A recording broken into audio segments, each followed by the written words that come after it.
ساری تعریفیں اللہ کے لیے ہیں، وہ جسے چاہتا ہے سیدھے راہ کی رہنمائی فرماتا ہے۔ میں اس پاک ذات کی اس کے وسیع فضل، احسان عام اور بے پایہ خیر پر حمد بیان کرتا ہوں اور گواہی دیتا ہوں کہ ایک اللہ کے سوا کوئی معبود برحق نہیں، اس کا کوئی شریک نہیں۔ وہ جسے چاہتا ہے اپنی رحمت سے مختص کرتا ہے، اس کے فضل کو نہ کوئی روکنے والا ہے اور نہ اس کے فیصلے پر کوئی نظر ثانی کرنے والا ہے۔ وہ احسان کرنے والا، مشفق اور مہربان ہے۔ میں گواہی دیتا ہوں کہ ہمارے سردار اور نبی محمد اس کے بندہ اور رسول ہیں، اس کے مخلوقات میں وہ برگزیدہ ہیں، وہ سیدھی راہ اور راست اخلاق کے مالک ہیں۔ اے اللہ، تو درود و سلام نازل فرما اپنے بندہ اور رسول محمد پر، ان کے اہل خانہ اور تمام صحابہ پر، تابعین پر اور قیامت تک آنے والے ان لوگوں پر جو ان کا اچھی طرح اتباع کرے۔ اما بعد، اے اللہ کے بندو، اللہ کا تقوی اختیار کرو اور اس دن سے ڈرو جس میں تم سب اللہ کی طرف لوٹائے جاؤ گے۔ پھر ہر نفس کو اس کے کیے کا بھرپور بدلہ دیا جائے گا اور وہ ظلم نہیں کیے جائیں گے۔ اللہ کے بندو، جب عالم اسلامی میں دعوت کا تذکرہ کیا جائے تو اس سے مراد صرف وہ دعوت ہے جس سے انسانیت کو سعادت حاصل ہوئی، بعد اس کے کہ اسے باطل کے لبادے نے ڈھانپ لیا تھا اور حق اس پر ایک زمانے تک الجھا رہا۔ جب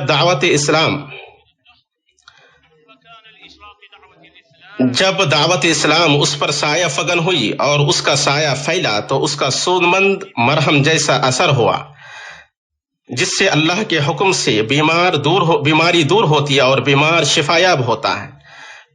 اسی طرح جب دعوت اسلام نے دلوں کی بیماریوں کا علاج کیا تو انہیں تنگی کے بعد کشادگی حاصل ہوئی، ان سے پابندیاں اور قیود ہٹ گئیں اور وہ اللہ کے نور سے ہدایت لیتے ہوئے اور اس کے راستے کی پیروی کرتے ہوئے چل پڑے۔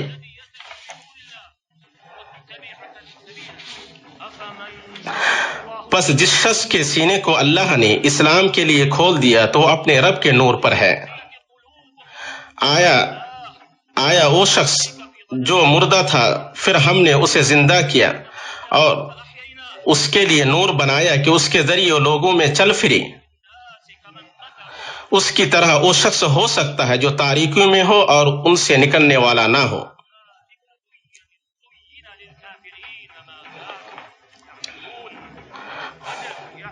ہاں، اللہ کے بندو،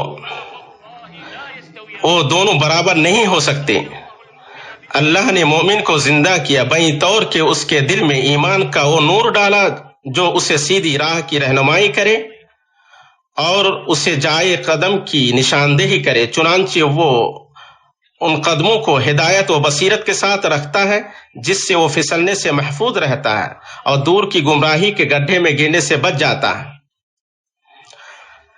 اللہ نے دعوت اسلام کے لیے اندھی آنکھوں، بند دلوں اور تقلید سے بگڑی عقلوں کو کھول دیا۔ وہ اسلام کی دعوت دیتے ہوئے آفاق میں نکل پڑے، اسلام کے دائرہ کو وسیع کرتے رہے، اس کے پرچم کو بلند کرتے رہے، اس کے دفاع میں جاں فشانی کرتے رہے اور تمام جہانوں کے لیے اعلان کرتے رہے کہ اللہ نے اس دعوت کو بھیجا تاکہ وہ جسے چاہے بندوں کی عبادت سے اللہ کی عبادت کی طرف، دنیا کی تنگی سے اس کی کشادگی کی طرف اور مذاہب کے ظلم سے اسلام کے عدل کی طرف نکالے۔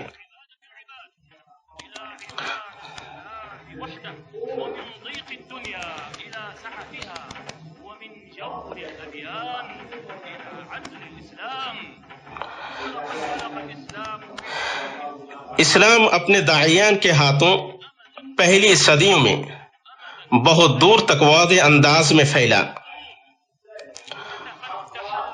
اور تمام قوم میں اس کی دعوت کا شعور بیدار ہوا۔ جبکہ ان کے پاس اس پھیلاؤ کے لیے سوائے اس بات کے دوسرے وسائل نہ تھے کہ انہوں نے خیر کو عام کیا اور اللہ کی سیدھی راہ کی رہنمائی کی۔ اس کے لیے انہوں نے قدوہ حسنہ کو اپنایا جو نبوی منہج سے متاثر اور کتاب اللہ و سنت کے مطابق تھا۔ وہ اس ٹھوس گہرے ایمان کے ساتھ جس کی بشاشت دلوں میں گھل مل جائے، اس باریک فقہ کو شامل ہے جو گردش زندگی کو منضبط کرے۔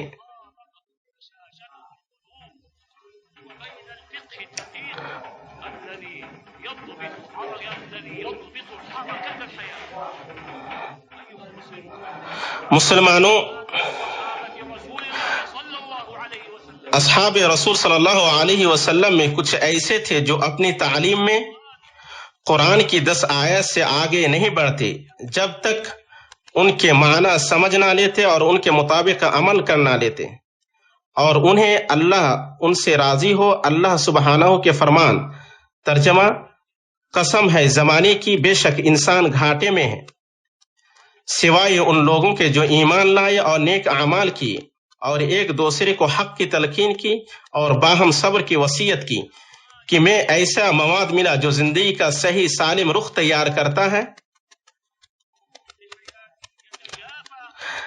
جس سے مومن گھاٹا اٹھانے والوں کے زمرے سے دور رہتا ہے، کیونکہ وہ مضبوط رشتے سے باہم مرتبط امور کی جانب نگاہوں کی رہنمائی کرتا ہے، جن کے بعض کو چھوڑ کر بعض کی پابندی سود مند نہیں ہو سکتی ہے۔ ان میں سر فہرست ایمان ہے، پھر عمل، پھر دعوت، جس کی شروعات اور بنیاد دین اسلام کی بدیہی معلوم چیزوں پر ہو، جیسے اللہ عز و جل کی، اس کی ربوبیت، الوہیت اور اسماء و صفات میں توحید، پھر صبر کی باہم تلقین جو داعی کا سامان ہے اور ایسی سیڑھی ہے جس کے ذریعے وہ بائیں طور منزل مقصود تک پہنچ پائے گا کہ حق و ہدایت کی دعوت پھیلے گی اور اس کا دائرہ وسیع ہوگا، چاہے اس کے لیے اسے کتنی مشقتیں جھیلنی پڑے اور کتنی مشکلیں اٹھانی پڑیں۔ ایمان علم کے بغیر نہیں ہو سکتا ہے، اور علم بغیر عمل کے استوار نہیں ہو سکتا، اور علم و عمل دونوں کا دعوت سے، اس پر اور اس کے راستے میں ملنے والی اذیت پر صبر سے گہرا رشتہ ہے۔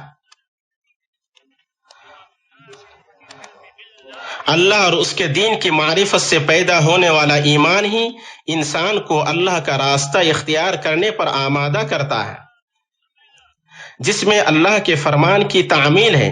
اللہ کا فرمان ہے، ترجمہ: اور یہ میرا راستہ سیدھا ہے، چنانچہ تم اس کا اتباع کرو اور راستوں کا اتباع نہ کرو، ورنہ وہ تمہیں اس کے راستے سے دور کر دیں گے۔ اور اس فرمان کی تعمیل ہے جس میں اللہ نے اپنے نبی صلی اللہ علیہ وسلم کی رہنمائی کرتے ہوئے فرمایا ہے، کہو یہ میرا راستہ ہے، میں اور میرے پیروکار بصیرت کے ساتھ اللہ کی طرف بلاتے ہیں۔ اس طرح وہ ہر قدم، ہر چیز اور لوگوں کے ساتھ ہر معاملہ، ہر رشتے میں اللہ کی سیدھی راہ پر چلتا ہے، جس کے بارے میں اسے یقین ہے کہ وہ سب سے بہتر راستہ ہے، اس کے ذریعے اللہ تک پہنچ سکتا ہے اور زندگی کی مسافتیں بغیر ٹھوکر، حیرانی اور پیچیدگی کے طے کر سکتا ہے۔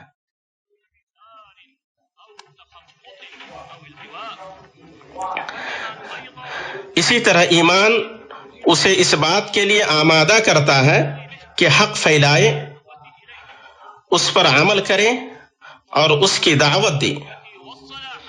وہ اس سے شرافت اور نیکی کا راستہ اختیار کرتا ہے اور دوسروں کو مختلف ذرائع سے اس پر چلنے پر ابھارتا ہے، جن میں سر فہرست اچھی سیرت اور درست منہج ہے، جس کی یہ راست باز مومن پابندی کرتا ہے، کیونکہ نیک قدوہ اور اسوہ حسنہ تابناک روشنی اور چمکتا ستارہ ہے جو اپنی طرف نگاہیں کھینچتا ہے،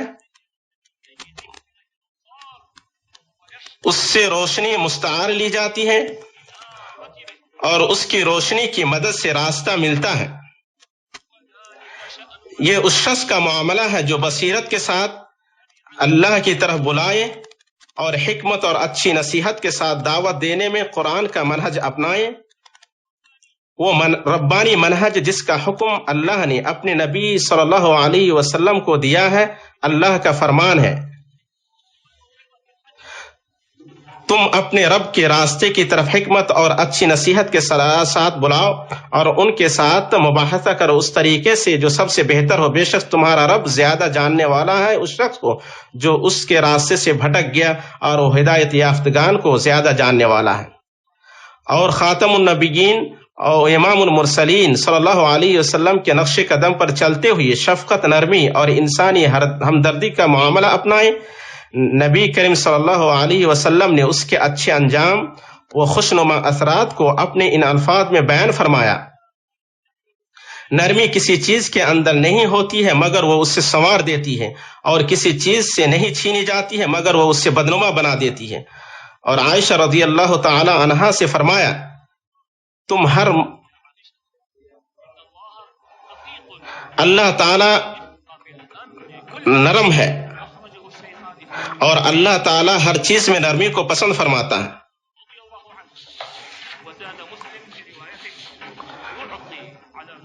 اور مسلم نے زیادہ کیا، یہ روایت کی اللہ تعالی نرمی پہ جو عطا کرتا ہے سختی پہ وہ عطا نہیں کرتا۔ یہ وہ عظیم اخلاق ہے جس پر اللہ نے آپ صلی اللہ علیہ وسلم کی تعریف و ستائش کی ہے۔ اللہ نے اس کا احسان جتلاتے ہوئے اور اس کے مخالف اخلاق سے ڈراتے ہوئے فرمایا، پس اللہ کی رحمت سے آپ ان کے لیے نرم ہیں، اور اگر آپ تندخو اور سنگ دل ہوتے تو آپ کے گرد و پیش سے چھڑ جاتے۔ چنانچہ آپ ان سے درگزر کریں اور ان کے لیے مغفرت طلب کریں اور معاملے میں ان کے ساتھ مشورہ کریں۔ پس جب آپ عزم کر لیں تو اللہ پر بھروسہ کریں، بے شک اللہ بھروسہ کرنے والوں سے محبت کرتا ہے۔ اللہ مجھے اور آپ سب کو اپنی کتاب کے راستہ اور اپنے نبی صلی اللہ علیہ وسلم کی سنت سے فائدہ پہنچائے۔ میں اپنی یہ بات کہتا ہوں اور ابا عظمت و جلال اللہ سے اپنے لیے، آپ کے لیے اور تمام مسلمانوں کے لیے ہر گناہ کی مغفرت طلب کرتا ہوں، بے شک وہ بڑا بخشنے والا مہربان ہے۔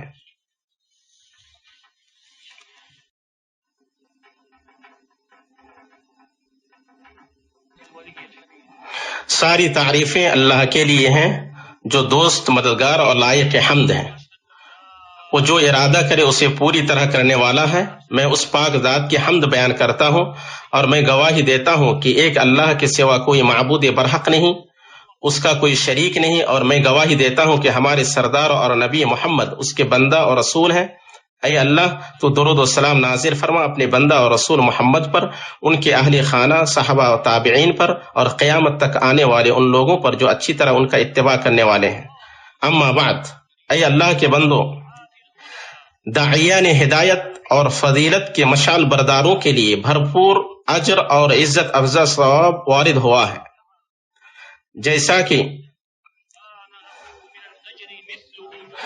کہ نبی صلی اللہ علیہ وسلم نے فرمایا، جو شخص ہدایت کی طرف بلائے اس کے لیے ان لوگوں کے برابر اجر ہے جو اس کی پیروی کریں گے، اور ان کے اجر میں کچھ کمی نہیں کی جائے گی، اور جو شخص کسی گمراہی کی طرف بلائے اسے ان لوگوں کے برابر گناہ ملے گا جو اس کی پیروی کریں گے، اور ان کے گناہوں میں کچھ کمی نہیں کی جائے گی۔ اسے مسلم نے اپنی صحیح میں اور اصحاب سنن نے ابو ہریرہ رضی اللہ تعالی عنہ سے روایت کیا ہے۔ اسی طرح نبی صلی اللہ علیہ وسلم نے اپنے چچازاد بھائی علی بن ابی طالب رضی اللہ تعالی عنہ سے فرمایا، بات یہ کہ اللہ تمہارے ذریعے کسی ایک آدمی کو ہدایت دی، وہ تمہارے لیے بہتر ہے سرخ اونٹوں سے۔ امام بخاری نے اس سے اپنی صحیح میں روایت کیا ہے۔ اس نبوی بیان میں اس بات کا اشارہ ہے کہ بصیرت کے ساتھ اللہ کی طرف بلانے والوں کے لیے بڑا اجر ہے، ان کا انجام بہتر ہے، ان کے اثرات خوشنما ہیں، اور ان کی دعوت کی شدید ضرورت ہے۔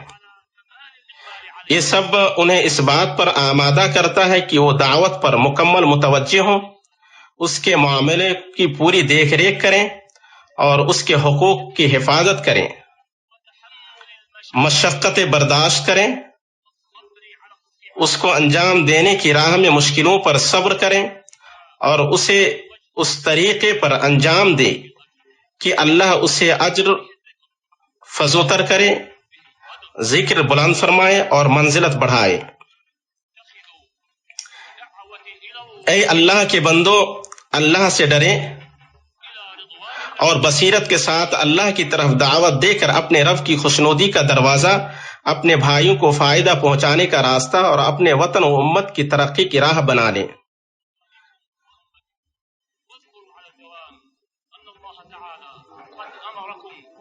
اور آپ کو یاد رکھیں، اللہ تعالیٰ نے آپ کو حکم دیا اپنی کتاب میں کہ آپ نبی صلی اللہ علیہ وسلم پر درود و سلام بھیجیں۔ اللہ تعالیٰ کا فرمان ہے، بے شک اللہ اور اس کے فرشتے نبی پر درود بھیجتے ہیں، اے مومنو تم ان پر درود بھیجو اور خوب سلام پڑھو۔ اے اللہ تو درود و سلام نازل فرما اپنے بندہ اور رسول محمد پر۔ اے اللہ تو راضی ہو جا اپنے آپ کے 4 خلفاء ابو بکر، عمر، عثمان و علی سے، تمام اہل خانہ اور صحابہ سے اور تابعین سے، اور قیامت تک ان لوگوں سے جو اچھی طرح ان کا اتباع کریں، اور ان کے ساتھ ہم سے راضی ہو جا اپنے عفو، کرم اور احسان سے یا اکرم الاکرمین۔ اے اللہ تو اسلام اور مسلمانوں کو غلبہ عطا فرما۔ اے اللہ تو اسلام اور مسلمانوں کو غلبہ عطا فرما۔ اے اللہ تو اسلام اور مسلمانوں کو غلبہ عطا فرما۔ تو دین کے قلعے کی حفاظت فرما، دشمنان دین اور سائے سرکشوں اور فساد برپا کرنے والوں کو ہلاک کر، مسلمانوں کے دلوں کو جوڑ دے، ان کی صفوں کو متحد کر دے، ان کے سربراہوں کی اصلاح فرما اور حق پر ان کے کلمے کو جمع کر دے یا رب العالمین۔ اے اللہ تو اپنے دین، اپنی کتاب اور اپنے نبی محمد صلی اللہ علیہ وسلم کی سنت اور اپنے مؤمن مجاہد سچے بندوں کی مدد فرما۔ اے اللہ تو ہمارے وطنوں میں سلامتی عطا فرما، ہمارے حکمرانوں اور سربراہوں کی اصلاح فرما، ہمارے امام اور حکمراں کی حق کے ذریعے تائید فرما، اور انہیں ایسے کام کی توفیق عطا فرما جو تجھے پسند ہو، تو اس سے راضی ہو۔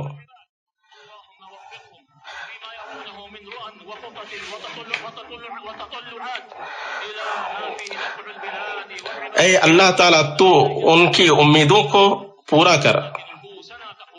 اے اللہ تو ہمارے نفسوں کو تقوی عطا فرما۔ اے اللہ تو ان کا مالک ہے، ان کا مولا ہے۔ اے اللہ تو اپنے دشمنوں اور ہمارے دشمنوں کو جس طرح چاہے تو ہلاک کر۔ اے اللہ تجھے ہم ان کے مقابلے میں کرتے ہیں، اللہ ہم ان کے شر سے تیری پناہ چاہتے ہیں۔ اے اللہ تجھے ہم ان کے مقابلے میں کرتے ہیں اور ان کے شر سے تیری پناہ چاہتے ہیں۔ اے اللہ تجھ سے ہم اچھے کام کرنے، برے کام چھوڑنے اور مسکینوں سے محبت کرنے کا سوال کرتے ہیں۔ تو سے سوال کرتے ہیں تو ہمیں بخش دے اور ہم پر رحم فرما، اور جب کسی قوم کے لیے فتنہ چاہے تو ہمیں فتنہ میں مبتلا کیے بغیر اپنے پاس بلا لے۔ اے اللہ ہم تیری نعمت کے زائل ہونے، تیری عافیت کے بدلنے، تیرے ناگہانی عذاب اور تیری تمام ناراضگی سے تیری پناہ چاہتے ہیں۔ اے اللہ تو ہمارے لیے ہمارے دین کی اصلاح فرما جو ہمارے معاملہ کی حفاظت ہے، ہماری دنیا کی اصلاح فرما جس میں ہمارا معاش ہے، ہماری آخرت کی اصلاح فرما جس میں ہماری واپسی ہے، اور زندگی کو ہمارے لیے ہر خیر میں کثرت کا سبب اور موت کو ہر شر سے راحت کا سبب بنا۔ اور اے اللہ تو باقیت صالحات کے ساتھ ہمارے اعمال کا خاتمہ فرما۔ اے اللہ ہم نے اپنے آپ پر ظلم کیا ہے، اگر تو نے ہمیں معاف نہیں کیا اور ہم پر رحم نہیں فرمایا تو ہم ضرور گھاٹا اٹھانے والوں میں ہو جائیں گے۔ اے اللہ تو ہمیں دنیا و آخرت میں بھلائی دے۔ ساری تعریفیں اللہ کے لیے ہیں۔